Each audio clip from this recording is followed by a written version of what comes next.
जोहार, नमस्कार। जुपिटर्स 3 में आप सभी का स्वागत है। आज हम लोग जेटेट सीडीपी के अंतर्गत एक महत्वपूर्ण सिद्धांत लेकर आए हुए हैं, स्किनर का क्रिया प्रसूत अनुबंधन सिद्धांत, जिस पर हम लोग डिस्कशन करेंगे और इनके सिद्धांत को देखेंगे। इस पर आधारित प्रश्न भी बनाएंगे।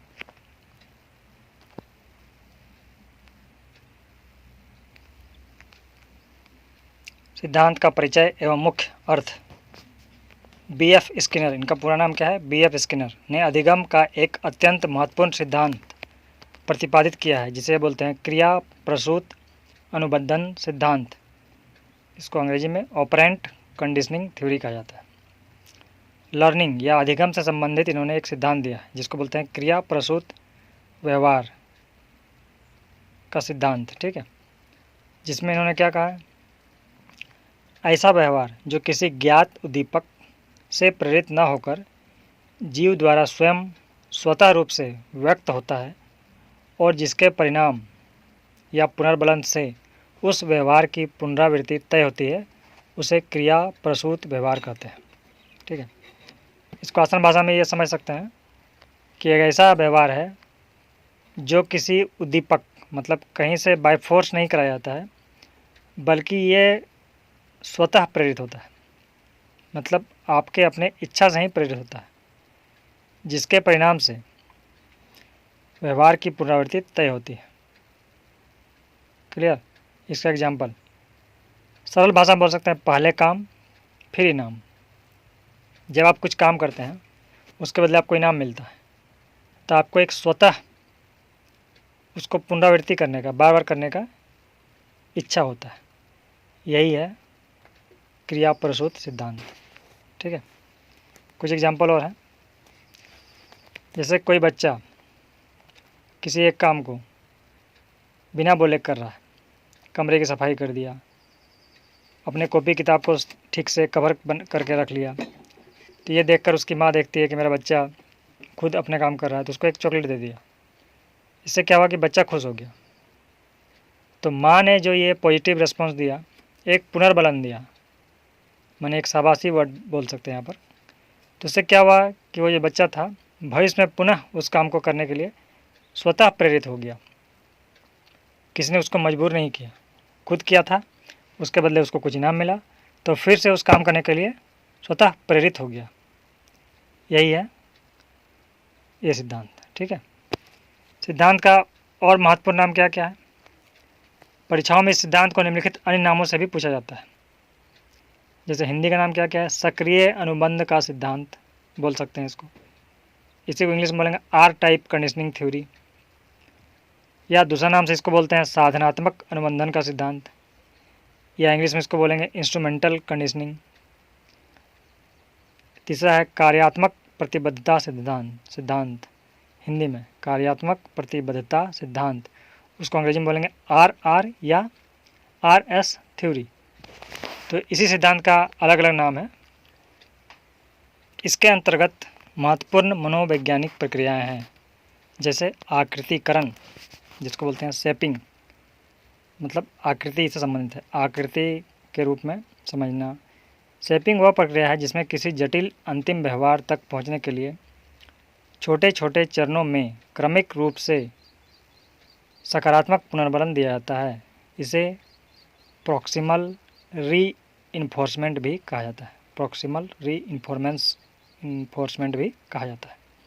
जैसे यदि कोई बच्चा सही ढंग से पूरा वाक्य लिखना नहीं जानता, तो शिक्षक पहले उसे केवल सही अक्षर बनाने पर शाबाशी देता है, फिर शब्द लिखने पर और फिर पूरा वाक्य लिखने पर, यानी छोटा छोटा टुकड़ा में तोड़ कर दिया जाता है शाबाशी। इससे उसको आगे काम करने के लिए इच्छा होती है, हिम्मत मिलता है। तो यही एक चरण है शेपिंग करना। ठीक है, इसमें क्या क्या होता है? पहला चरण अक्षर लेखन। जैसे ही अक्षर लिखा, मान लीजिए किसी को लिखना है कि राम खाना खाता है, उसने र लिखा, इसी में उसको शाबाशी दिया, वाह अच्छा लिखा आपने।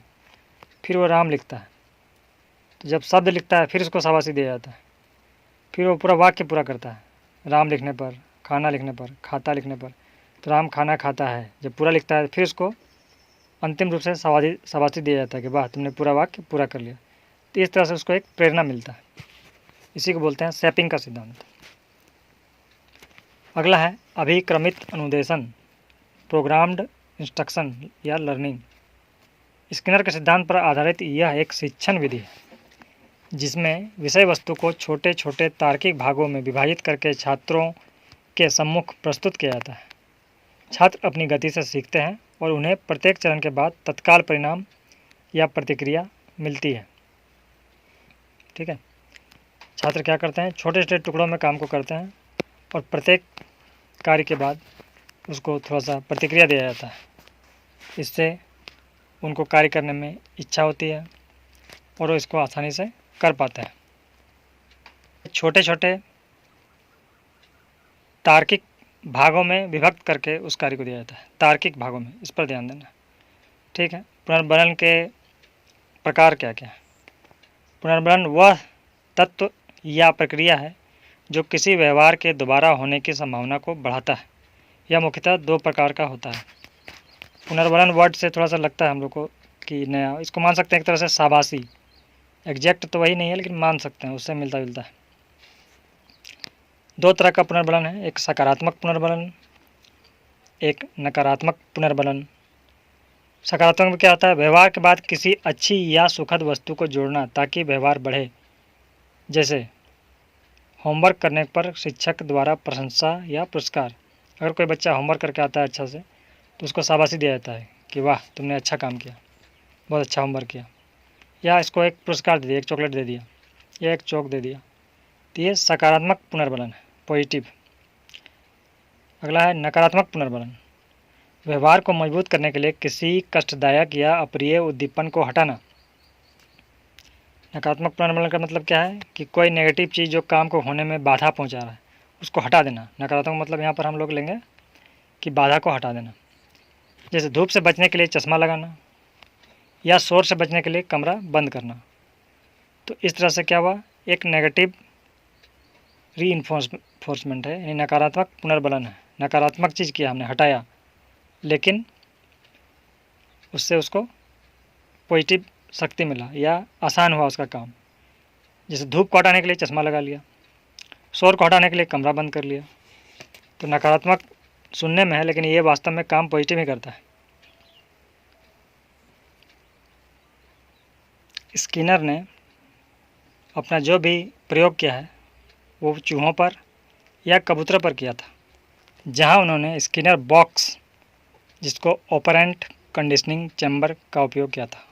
ठीक है, स्किनर बॉक्स बनाया था, उसमें चूहों और कबूतरों पर प्रयोग करके देखा था, फिर उस सिद्धांत को उन्होंने प्रतिपादित किया।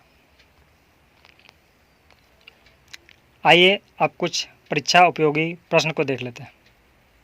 अधिगम का व्यवहारिक सिद्धांत निम्नलिखित में से कौन सा है। अधिगम का व्यवहारिक सिद्धांत, संबंध प्रतिक्रिया का सिद्धांत, स्किनर का क्रिया प्रसूत सिद्धांत, प्रबलन का सिद्धांत या उपर्युक्त सभी।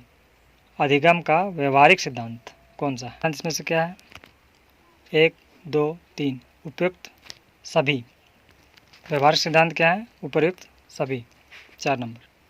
ठीक है, नेक्स्ट है हमारा, निम्नलिखित में से कौन सा सकारात्मक पुनर्बलन का एक स्पष्ट उदाहरण है। सकारात्मक पुनर्बलन का स्पष्ट उदाहरण, नहीं लाता,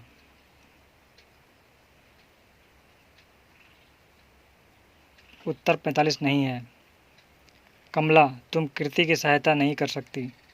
अरे नहीं, आमतौर पर तुम गलत हो। सुनील, तुमने बिल्कुल सही कहा है।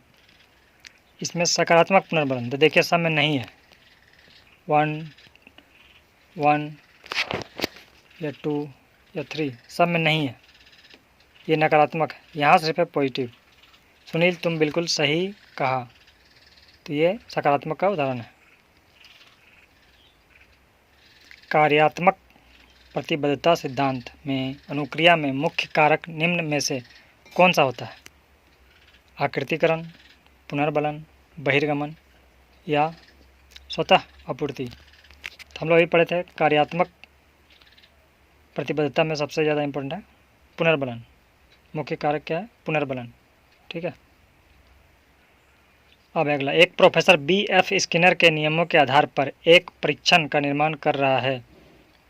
समप्रत्यय जो कि इस परीक्षा के केंद्र में होगा वह है, एक परीक्षण किया जा रहा है, तो इसमें कौन सा जो है इस परीक्षा के केंद्र में होगा। ठीक है, सूझबूझ, अनुकरण, अस्तित्व का कारण या पुनर्बलन अनुसूचियाँ। तो ये जो प्रयोग किया जाएगा इसमें पुनर्बलन अनुसूचियाँ सबसे इम्पोर्टेंट होगा। अधिगम मुख्य रूप से किस पर आधारित है बताइए, अभ्यास पर, प्रशिक्षण पर, अनुभव पर या सभी पर। तो अधिगम का मतलब लर्निंग, सीखने के लिए लगभग प्रशिक्षण, अभ्यास, अनुभव सभी को प्रयोग में लाया जाता है, तो उपयुक्त सभी। ठीक है, अगला है, मनोविज्ञान का कौन सा संप्रदाय मनोविज्ञान को विशुद्ध विज्ञान के रूप में स्थापित करने पर बल देता है बताइए। संज्ञानवाद, व्यवहारवाद, गेस्टाल्टवाद या निर्मितवाद। मनोविज्ञान का कौन सा संप्रदाय मनोविज्ञान को विशुद्ध विज्ञान के रूप में, तो ये है हमारा व्यवहारवाद। ठीक है, ये विशुद्ध विज्ञान के रूप में स्थापित करता है, ये याद रखना पड़ेगा। अब नेक्स्ट है, व्यवहारवाद पर आधारित अधिगम सिद्धांतवादी किस मुख्य विश्वास को मानते हैं बताइए। बालक स्वाभाविक अधिगम करता है या वातावरण व्यक्ति को बदल सकता है, सभी प्रकार का व्यवहार सीखा जा सकता है, प्रत्येक व्यक्ति सब कुछ सीख सकता है। व्यवहारवाद पर आधारित अधिगम सिद्धांतवादी किस मुख्य विश्वास, इसमें से कौन सा विश्वास वो मुख्य रूप से मानते हैं, तो उनका मुख्य विश्वास है कि सभी प्रकार का व्यवहार सीखा जा सकता है, ये इनका मानना है। ठीक है, अब है अभिक्रमित अधिगम के समप्रत्यय निर्माण में निम्नांकित में से किस विचार का योगदान है बताइए। थॉर्नडाइक का, स्किनर का, वाटसन का या प्याजे का, किसका सिद्धांत है। अभिक्रमित अधिगम के समप्रत्यय निर्माण में निम्नलिखित में से किस विचार का ज़्यादा योगदान है या विशेष योगदान है, किसका, तो इसमें हो जाएगा आपका स्किनर का। ठीक है, दूसरा नंबर स्किनर का योगदान है विशेष रूप से। ठीक, क्रिया प्रसूत अनुबंधन सिद्धांत के प्रतिपादक कौन है। क्रिया प्रसूत अभी हमने पढ़ाई किया है, स्किनर। ठीक है, स्किनर के सिद्धांत को किस नाम से जाना जाता है बताइए। RR theory, RS theory, R type conditioning, साधनात्मक अनुबंधन। स्किनर के सिद्धांत को किस नाम से जाना जाता है बताइए, किस नाम से जाना जाता है।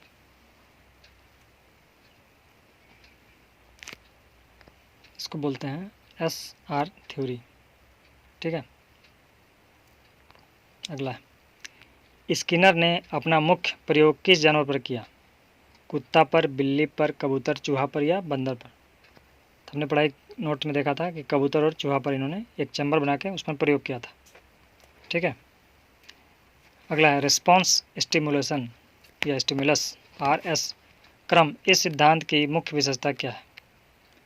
क्लासिकी अनुबंध, क्रिया प्रसूत अनुबंधन, प्रयास एवं त्रुटि या सूझ का सिद्धांत। RS क्रम सिद्धांत जो है इसकी मुख्य विशेषता क्या है, तो इसकी मुख्य विशेषता है क्रिया प्रसूत अनुबंधन, जो कि स्किनर ने दिया है। ठीक है, नेक्स्ट है, क्रमिक अधिगम या अभिक्रमित अनुदेश किस सिद्धांत पर आधारित है। क्रमिक अधिगम किस सिद्धांत पर आधारित है, अभी हमने पढ़ाई किया है, क्रिया प्रसूत अनुबंधन पर आधारित है। ठीक है, स्किनर बॉक्स का दूसरी तकनीकी नाम क्या है, क्या नाम है, हमने देखा था ऑपरेंट कंडीशनिंग चैम्बर। एक चैम्बर बना के कबूतर और चूहों पर प्रयोग किया था, वही वाला चैम्बर के बारे में पूछ रहा था। किस प्रक्रिया में व्यवहार को मजबूत करने के लिए कष्टदायक या अप्रिय उद्दीपक को हटाया जाता है। देखिए हटाने की बात चल रहा है। हमने पढ़ा था धनात्मक में तो हटाया नहीं जा सकता, ऋणात्मक, दंड या विलोप। ये होता है ऋणात्मक। इसमें कष्टदायक या अप्रिय चीज़ को हटा के एक पॉजिटिव माहौल क्रिएट किया जाता है, तो इसको बोलते हैं ऋणात्मक पुनर्बलन के अंतर्गत आता है। ठीक है। स्किनर के अनुसार अधिगम की मूल इकाई क्या है? स्किनर के अनुसार अधिगम की मूल इकाई स्टिमुलस, रिस्पॉन्स, रीइंफोर्समेंट या फ्रेम। तो इसका है क्या बताइए? इसका है फ्रेम, अनुदेशन फ्रेम, मतलब बार बार एक अनुदेश देकर उस काम को कराया जा सकता है, इसलिए अधिगम की मूल इकाई अनुदेशन फ्रेम को लिया गया है। नेक्स्ट है शेपिंग या आकृतिकरण की अवधारणा किससे संबंधित है? पावलोव से या स्किनर से या कोहलर से या वाइगोत्स्की से? तो हमने पढ़ाया शेपिंग, अभी इसी टॉपिक में पढ़ा था स्किनर। ठीक है।